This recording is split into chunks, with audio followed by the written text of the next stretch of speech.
What would Leonardo da Vinci's Salvator Mundi really have looked like?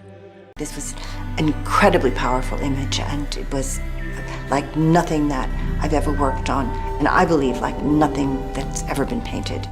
The Emperor's New Canvas. Restoration on such a compromised work was a recipe for failure. If you've had this feeling like there's something they're not telling you, and it's looking right at you, you've come to the right place. The left eye is lower than the right eye and conspicuously bigger. I think it's a real flim-flam. I think that if you really look at this painting, Leonardo never painted anyone remotely like this. We're brought right up close, next to divinity itself. I have to wonder if I'm the only one who noticed Christ has an expression like a Cabbage Patch doll. And is it just me, or was something or everything of that inherent power lost in the full restoration? For my eye, those are two very different people. No, there are a number of critics got good column inches by saying very silly things.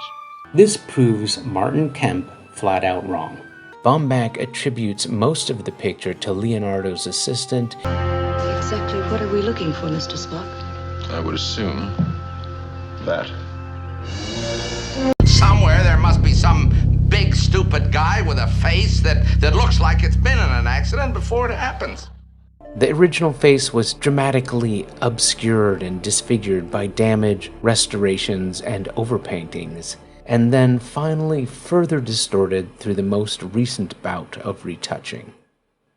Just how damaged was or is this painting? There's what we can see with the naked eye in the photo of the cleaned state of the painting. This little offhand snippet is a frank admission that a part of the painting is unequivocally not painted by Leonardo and is patently inferior to his own workmanship. The conspicuous limitations of Diane Modestini's draftsmanship are now worshipped as the most transcendent and extravagant achievements of Leonardo's own genius. But there's more. The flawless, almost divinely beautiful face that emerges mysteriously from the deepest of shadows. Naysayers are backpedaling, and the art community in general has learned to parrot cherry-picked arguments from art historians for hire. Rather, it is a cringe-worthy disaster that is the collaboration between 500 years of damage and an art historian restorer's fledgling attempts at old master-level virtuoso painting. But let's put words aside, because we are talking about visual art, visual language, and visual communication.